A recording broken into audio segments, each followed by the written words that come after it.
India is poised to be the world's third largest economy by 2030. Most Indians feel extremely optimistic and upbeat. In fact, many people believe that this is India's age. But a new book by economist Ashoka Mody paints a very different, pessimistic, and some would say grim picture.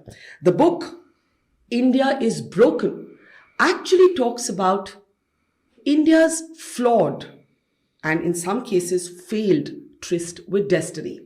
The author argues that India's democracy has been betrayed not once, not twice, but many times over. Is he fair in this appraisal, or is he being far too much of a negative voice, pouring cold water over all of our optimistic hopes as we begin 2023? My guest today is the Economist author Ashoka Mody, and I was up all night reading your book, and I found a strange sort of dissonance between the newspaper headlines I was consuming just in the last 24 hours, where the economic advisor to the Prime Minister was painting a very, very different picture about India's economic forecast, where Standard & Poor's rating was talking about India overtaking Japan and Germany by 2030. And you actually say that we as a country, we as a people have been betrayed many times over. Things are far from as good as most Indians would want to believe. Why do you feel so down and out about the country which you're no longer a citizen of? But in the introduction, you say that you told your father you'll always be an Indian at heart. So as an Indian at heart, Ashok, why do you feel so pessimistic? So just to thank you very much for having me. It was my father who said to me that I will always be an Indian at heart. Correct. And it's in that spirit that I've written this book. So when we cite figures like 1 trillion or 2 trillion or 5 trillion or 10 trillion, I depart from that convention. I look at the lived reality of people. And the lived reality, the first thing, the main thing in some ways, is jobs. And I look at what the trajectory of work has been over the last 75 years. So just to give you a simple number, if we look between 2012 and today, the Indian economy employs fewer people than it did in 2012. So yes, GDP has grown. India is a third largest or fourth largest or whatever economy. That does not mean anything to most people who live in this country. So when Vivek Debroy, who's the economic advisor to the Prime Minister, forecasts a $20 trillion economy or nearabouts, by 2047, I think he said, you find it meaningless? The short answer is yes. Why? Because the question is, there are two questions. Who does that trillions go to? And what cost does it come at? So let me explain. So when we compute GDP, we are not looking at who is the beneficiary of that GDP. There's the simple matter of inequality, but there is also the matter of the resources that we are using up. So let's take it one step at a time. The lived reality of people is, do I have work? I begin the book by in Raj Kapoor's Shri 420. Yes. And he comes into Bombay from Allahabad. And he says, kuch kaam batao mujhe. In 1998, Satya comes into Bombay as an immigrant also in the movie Satya. And he says, kuch kaam milega. And this is a common refrain. So if you go away from the media headlines, what is cinema reflecting? Cinema is talking about two people.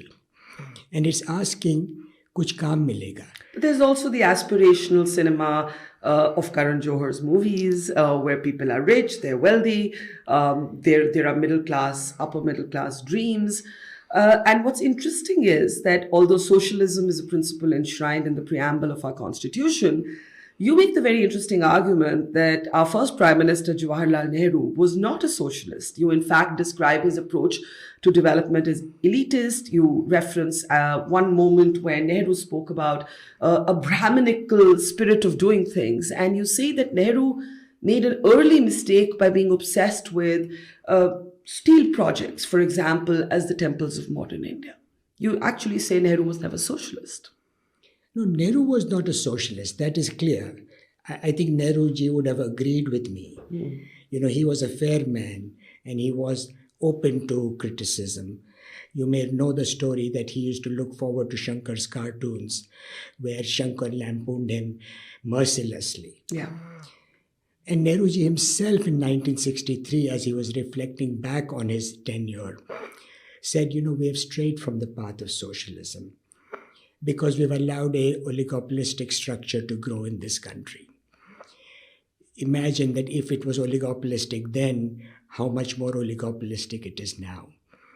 But come back to the lived reality. It's jobs, it's education, it's health, it is the cities we live in, it is the air that we breathe, the water we drink, it is the judicial system that people encounter in their daily lives. If you take this bundle, that is the lived reality. And if you track that over the last 75 years, the reality is much grimmer than the very fancy total numbers that we tout. That is what I have tracked in my book. But are all democracies not works in progress? You talk about India's democracy being an electoral autocracy, and that what happens between the elections matters also as much and doesn't get enough attention. But if you look at the United States of America, your country of citizenship today, look at what happened at Capitol Hill. Look at how Trump resisted surrendering power. I know many Indians, including myself, looking at that and saying, well, in this country, we have never had a problem with peaceful transition of power, no matter what we may think of individual leaders. Do you think you give too little credit for the fact that we're a new democracy where elections have functioned freely and fairly? For the most part, I'm not saying there have never been aberrations, especially in the age before electronic voting machines. Certainly, you used to have old headlines about booth capturing and so on. But I don't think there's anyone who believes that people don't get the government they vote for or vote out. I accept both your propositions. America is in serious trouble. So, we don't need to benchmark ourselves against that. What's happening on Capitol Hill last night is cringeworthy. Okay, so there's no debate on that. Yeah. When we talk about democracy, we have to keep asking ourselves, what is the democracy for? If you're just looking at the mechanics of democracy, that's not particularly interesting. What we are looking for is the mechanics of democracy working for the lived reality of people? I keep coming back to this phrase, lived reality, Barkha, because that's what it means. Today, the question is, between 2019 and 2022, even if we just look at the recent span, there are fewer employed people in this country than there were in 2019. And there are fewer employed people in 2019 than in 2011. And look at the quality of jobs. 24% of Indian women are in the workforce. That is the lowest in any reasonable country. It is lower than in Bangladesh. Bangladesh was below us. It's now above us. We have come down, they have gone up. Look at the issue of the quality of work. Today, construction employs more people in this country than manufacturing does. I think you quote a figure from the railway recruitments in 2019 where you say 12.5 million Indians applied for 35,000 jobs. And then, of course, we saw very disturbing images of young men rampaging the streets. They were upset. There was violence. But my question is this: isn't then private enterprise the answer? Your book seems to be, and you seem to be, quite skeptical about the sort of capitalist emphasis on India's rich business people. But if public sector government jobs have only limited capacity, and hence the emphasis on private enterprise, but you don't seem very convinced about how that's gone either. I don't think that is a fair reading of my book. I worked for 25 years at the World Bank and IMF. I believe in the market economy, 100%. There's no question. I don't think we should even go there, because the issue that the market economy should be the guiding principle is not a contested one today. So where do you think we've gone wrong, according to you? Education. If I was the czar of this country, I would say we must stop all policy making till we have a world-class education system. I'm an IIT graduate. My wife is an IIT graduate. My children, when they look up to me, look up because their parents are IIT graduates. Yeah. But the question I ask is, are the kids getting a decent education in this country? I'll give you a couple of statistics. So a 5th grader is not able to do 2nd grade math. A 8th grader is not able to do 5th grade math. 30% of Indian kids who start school drop out before they finish school. From there, they go to garbage colleges. Yes, true, this country produces very brilliant software engineers who then do all kinds of wonderful things like artificial intelligence and so on. I mean, every single significant big tech company in the United States of America today is led by an Indian who studied at an IIT like you, or an IIN, or one of the other sort of, probably engineering colleges. Okay, but then you can also ask the question, why are 12.5 million people employing for jobs of timekeepers and station masters and railway guards? Why is that the case? So for every Sundar Pichai that we have, how many hundreds of millions of young men do we have who are doing that kind of life? We are right to be proud of Sundar Pichai and Nadella and all these great guys. Mm. But where is our obligation as policymakers? To whom is the obligation? The obligation is to the question in 42-degree heat. Does this guy have a table fan in his house? I'm not saying don't have a market economy, but I'm saying prepare people for the market economy. But aren't all democracies works in progress? Do you think, let me put it to you differently, do you think there's anything that we've done better at than we used to 20 years ago? Let's take the smartphone. Let's take internet access. Let's take the fact that more than 600 million Indians have access to the internet, right? That UPI, the fact that, Indians, your vegetable vendor today will be able to use tech to receive a payment from you.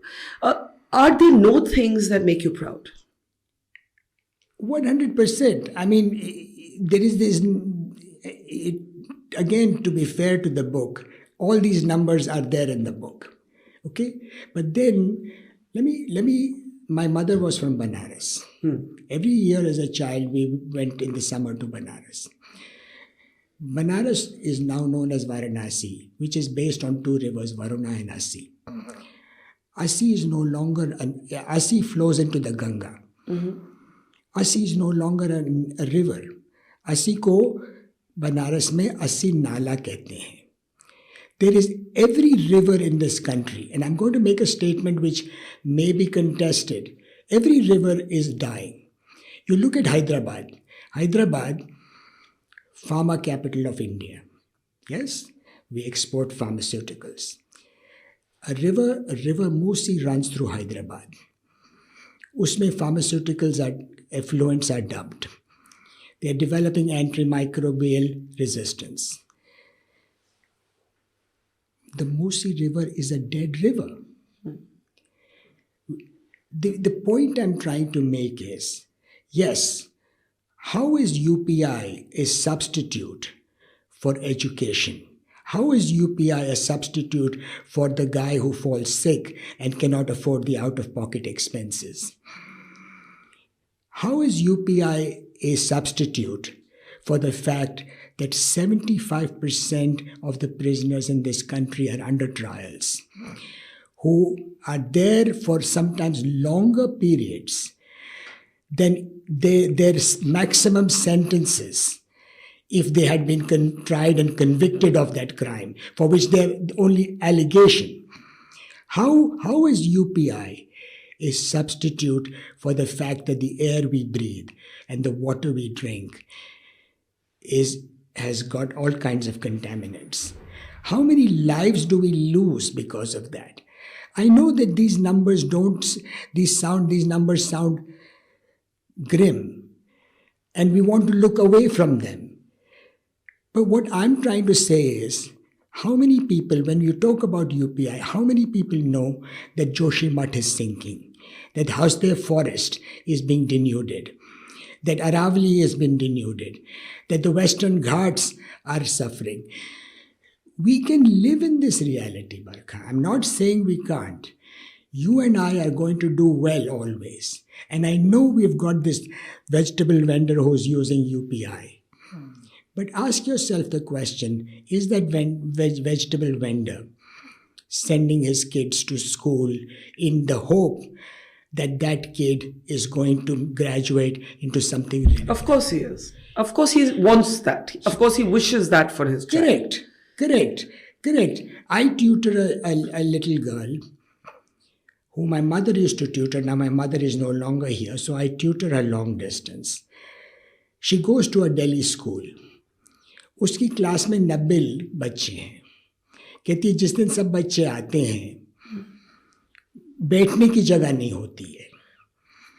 So I asked her कि she said मैं कल class नहीं कर सकती हूँ क्योंकि मेरा exam आ रहा है. तो मैंने कहा कहाँ तक तुम पहुँची हो?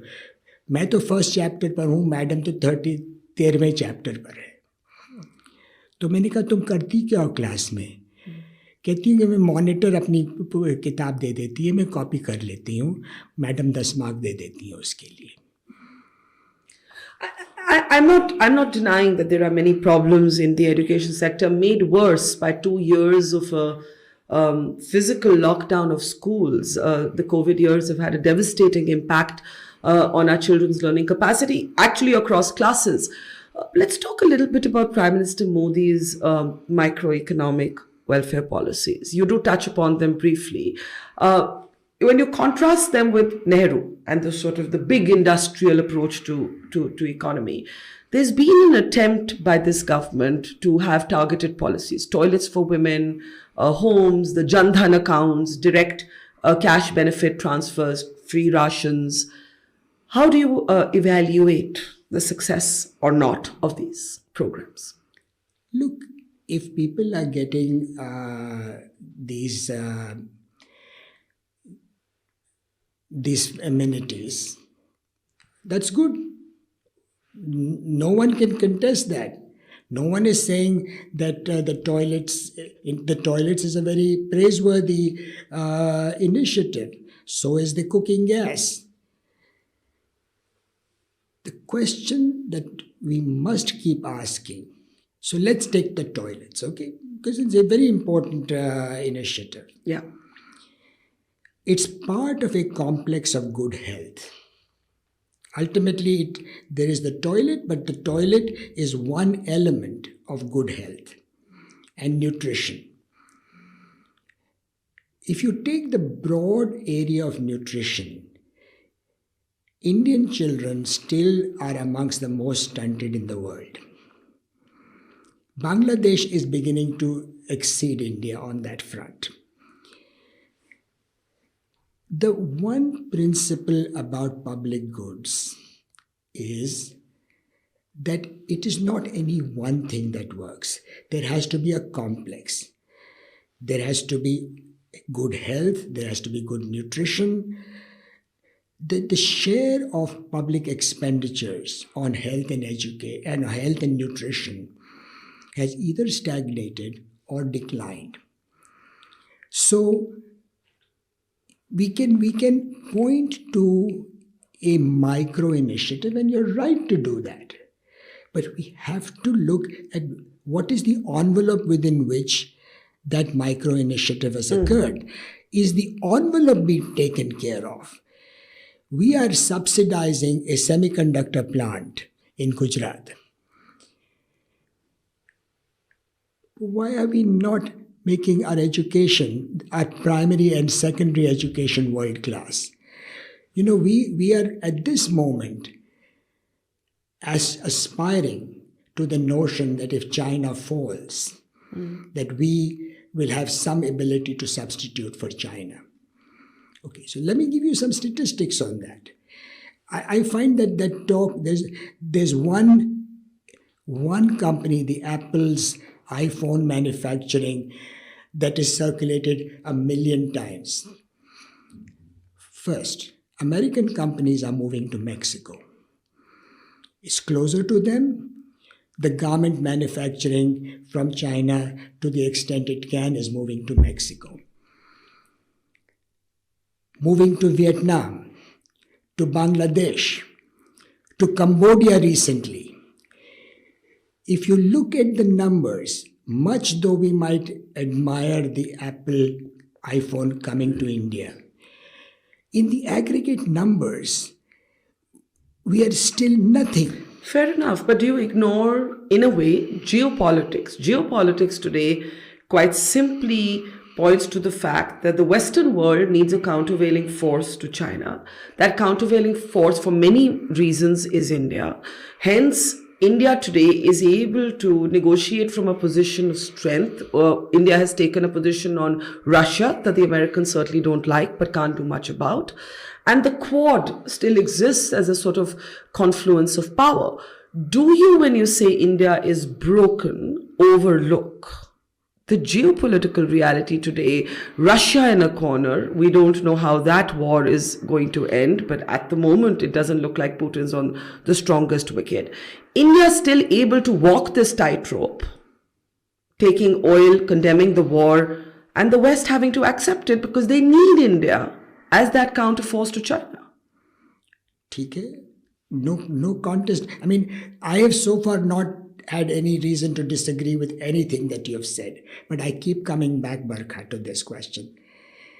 बच्चों की शिक्षा हो रही है, स्वास्थ्य हो रहा है. Are they breathing clean air? Are they drinking clean water? Do they have a judicial system they can trust?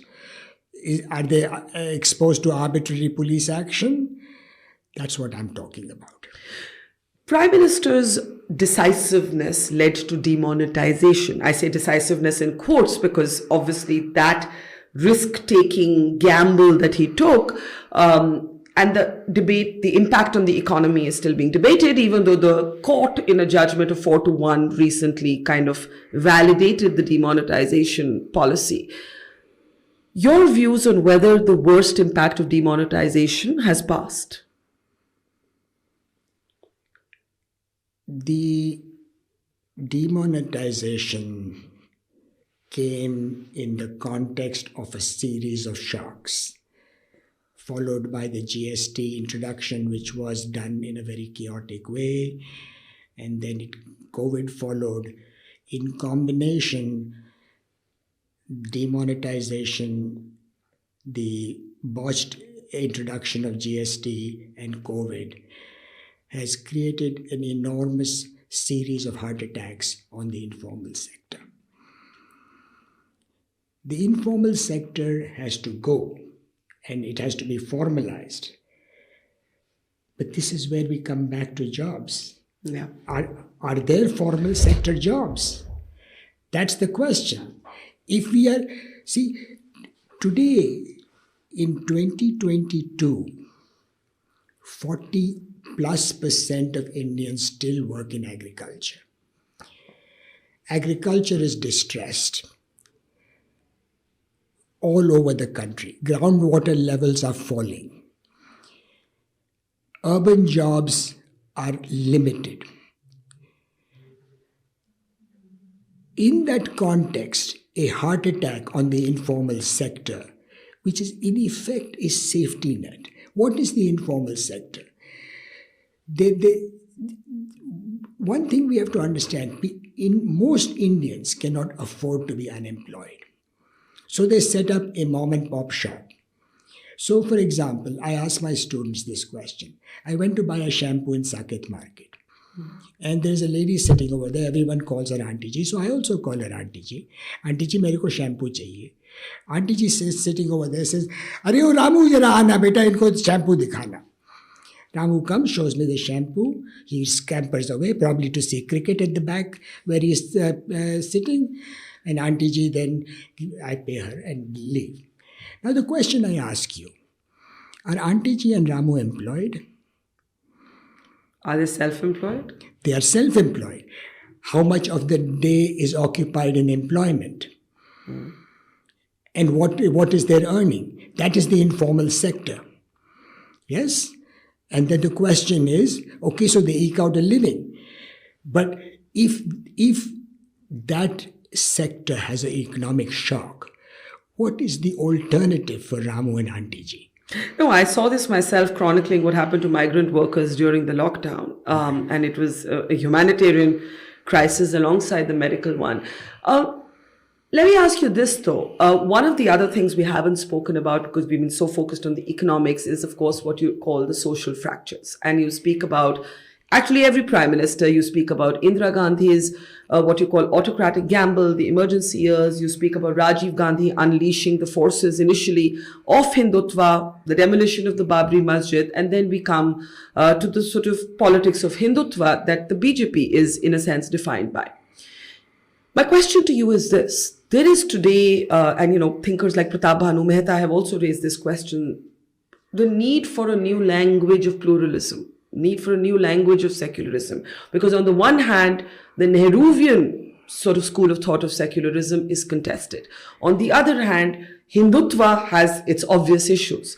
Is there, let's ask a forward-looking question to you, because we know the problems as you define them. Is there a new language that you think can be crafted from this country of 1.4 billion people, this ancient civilization of ours? I'm glad you came back to this. This is a very central issue. The way I frame it is that social norms and public accountability have eroded enormously over time. Started with Mrs. Gandhi, and it has gone into an irreversible state. This is a catch-22 in the sense that unaccountable politicians do not impose accountability on themselves. And you're skeptical of charismatic politicians. I found that interesting. In particular, charismatic politicians. Because charismatic politicians get elected without having to necessarily attend to the lived reality that I'm talking about. There is a huge temptation for charismatic politicians to have headline-grabbing policies, to build monuments. And so the question again and again has to be, I did a look at just as an example, take the Ghazipur landfill, okay? If I ask you the question, what was the year in which the Ghazipur landfill first caught fire? The answer to that is 1992. The Ghazipur landfill has caught fire every 2 or 3 years for the last 30 years. Oh, this year we are going to solve this problem. We've got some German machines. We've spent so many 1,000 crores. We've got all these plants that are going to convert the garbage into electricity. The mountain remains. Why do the rivers remain polluted? Why does Joshimath sink? Because we have lost the norms and accountability in the system. there is a certain notion of creeping normalcy. कि ऐसा ही है. ऐसे तो होता ही है, right? But that creeping normalcy leads to a collapse at a certain point. I'm not saying that we are at that moment. What I am saying, that if these tendencies of utter disregard of the environment in which we live continues, somebody is going to pay the cost. If not you and I, our children. Yeah. Your book says India is broken and why it's hard to fix. But I'm still going to try in my last question to ask you, as the man your father called always an Indian at heart. What is, if there was one prescriptive thought that you had for the future, what would that be? As I said to you, I would freeze all policy making. And I would say, until we have a world-class education system at the primary and secondary level, we should not do anything else. That said, why I fear that even though I say this so loudly and so aggressively, नहीं हो रहा है education. Ashok, don't worry, सब हो रहा है, हम कर रहे हैं, बढ़ रहा है. The normative regard for education or for any kind of broad public benefit is very limited. So what I say at the end, if there has to be a hope, we have to create a new institutionalized structure for repairing norms and accountability. And the only way I see of doing that, the best example I see in this country is in the decentralization experiments in Kerala, where the people and the people who govern them are close to each other, where I can hold you accountable. That repair of accountability has to begin to occur from the ground level up, and we have to hope it percolates up from there to the entire body politic. We need a new civic consciousness. Yeah. Well, Ashoka Mody, India is broken and why it's hard to fix. You may agree, disagree, as Raghuram Rajan says in his blurb, but the book will make you think. It has been a pleasure talking to you. Thank you so may much. you always remain a proud Indian at heart, despite the despair that you feel about the country of your birth. Thank you so much, Barkha. I really appreciate it. Thank you, sir. Yeah, bye. It's great to see you here. Thank you for watching our work. If you haven't subscribed yet, don't forget to click the bell icon and subscribe to Mojo Story and support independent, robust journalism.